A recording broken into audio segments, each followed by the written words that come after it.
दोस्तों राम राम। आज आप लोग इंसान की परख उसकी बातों से होती है कथा सुनेंगे। कथा बहुत अच्छी है, आप लोग कथा का आनंद लीजिए। एक राजा अपने मंत्री एवं सिपाहियों के साथ शिकार पर गया। एक जंगल में वे सबके सब रास्ते भूलने से भटक गए। राजा को प्यास लगी। उसने अपने सिपाहियों से कहा, जाकर पता लगाओ कहीं आसपास पानी मिल सकता है। सिपाही पानी की तलाश में निकल पड़े। कुछ दूर जाने पर एक झोपड़ी दिखाई पड़ी। वे झोपड़ी के पास गए तो देखा कि एक अंधा व्यक्ति वहां बैठा है। सिपाहियों ने पूछा कि ए अंधे, यहाँ कहीं पानी मिल सकता है? अंधा ने कहा, कुछ दूर पर पानी है, चले जाओ। फिर पूछा कि तुम लोग भैया सिपाही हो क्या? सिपाहियों ने कहा कि हाँ। फिर वे आगे बढ़ गए। कुछ देर बीतने पर राजा ने मंत्री से कहा कि सिपाही अभी तक लौटे नहीं, जाकर देखो क्या बात है। मंत्री भी उसी झोपड़ी की तरफ निकला। उसने अंधे से पूछा, सूरदास इधर कहीं पानी मिलेगा? सूरदास ने कहा, आगे चले जाओ, सिपाही भी उधर ही गए हैं। तुम मंत्री हो क्या? मंत्री ने कहा हाँ। वो भी आगे बढ़ गया। देर हुई तो राजा स्वयं चला। वह भी उसी झोपड़ी के पास पहुंचा। उसने अंधे से पूछा, अरे सूरदास जी महाराज, इधर पानी मिलेगा? सूरदास बोले कि हाँ राजा साहब, आगे चले जाइए, सिपाही और मंत्री भी उधर गए हैं, पानी मिल जाएगा। राजा आगे बढ़ गए। जब पानी पीकर राजा सबके साथ लौटा तो सूरदास के झोपड़ी के पास रुका। उसने सूरदास से पूछा, महाराज ये बताइए, आपने कैसे समझ लिया कि कौन राजा है, कौन मंत्री है और कौन सिपाही है? सूरदास हंसकर बोले कि महाराज ये कौन सी बड़ी बात है, बात करने का ढंग से इंसान का स्वर मालूम हो जाता है। आपके सिपाहियों ने मुझे अंधा कहा, मंत्री ने सूरदास कहा और आपने सूरदास जी महाराज कहा। बातों का फर्क हो गया ना? राजा बड़ा प्रभावित हुआ और बोला कि आपको आप अपने राज्य में रखूंगा और आपकी सलाह से हर कार्य होगा। मुझे आप जैसा बुद्धिमान आदमी की आवश्यकता थी। सूरदास को लेकर राजा महल पहुंचा। सूरदास के रहने खाने की सारी व्यवस्था की गई और 8 आना महीना उन्हें दिया जाने लगा। राजा हर बात में सूरदास की सलाह लेता था। एक बार राजा के यहाँ एक घोड़े का सौदागर घोड़ा लेकर आया। राजा ने एक घोड़ा पसंद किया और सूरदास को बुलाकर पूछा कि महाराज घोड़ा खरीद लूं क्या?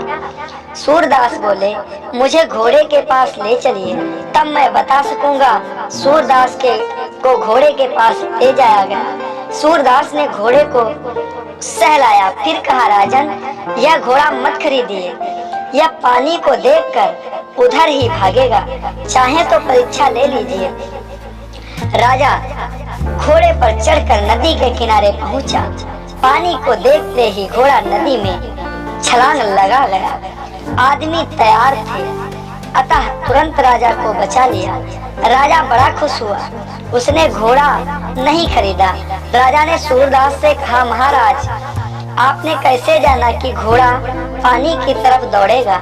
सूरदास बोले कि महाराज इसको सहलाते समय इसकी नाभि टटोली, फिर यह उछल पड़ा। बचपन में इन्होंने भैंस का दूध पिया है, अतः इसके अंदर गर्मी बहुत है। राजा ने कहा, सूरदास जी मैं बहुत खुश हूँ, आपका 8 आना और बढ़ा दिया गया। सूरदास चुप हो गए।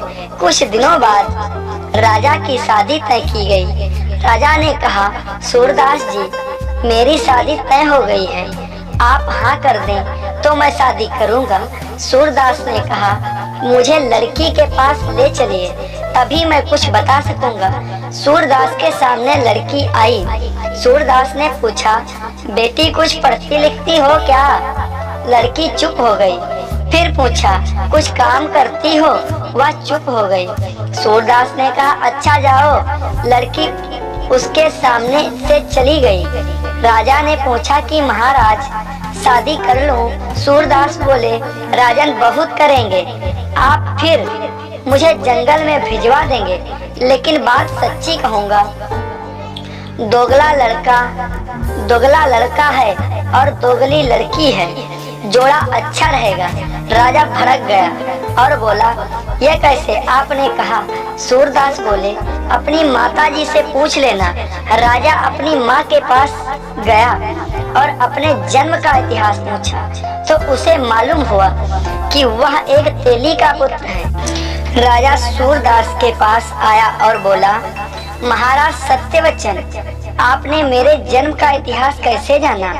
सूरदास बोले, राजन, आपके अंदर राजाओं का खून होता तो जिस दिन मैं घोड़े की विशेषता बताकर आपके अनमोल प्राणों को बचाया था, उस पर खुश होकर आप केवल 8 आना न बढ़ाते, न जाने आप मेरे लिए क्या कर देते, कितनी जागीर दे डालते। लेकिन राजन, खून का असर नहीं जाता। फिर उस लड़की के चाल में नाच की थिरकन थी, अतः यह स्पष्ट है कि उसके अंदर भी किसी क्षत्रिय का खून नहीं था, वह किसी नाचने वाली की लड़की थी। राजा सुनकर चुप हो गया। इस कहानी को सुनाते हुए स्वामी जी पे कहा कि किसी को समझाने के लिए पढ़ाई की आवश्यकता नहीं है, कढ़ा होना चाहिए। पहले लोग पढ़े कम थे पर कढ़े ज्यादा होते थे, कितनी बुद्धिमानी की बात करते थे। इंसान की परख उनकी बातों और व्यवहार से की जाती है। मित्रों, राम राम। आप लोगों से हाथ जोड़कर निवेदन है कि हमारे चैनल को सब्सक्राइब जरूर कर लें और हमारे वीडियो को ज़्यादा से ज़्यादा लोगों के पास शेयर करें। मित्रों, धन्यवाद।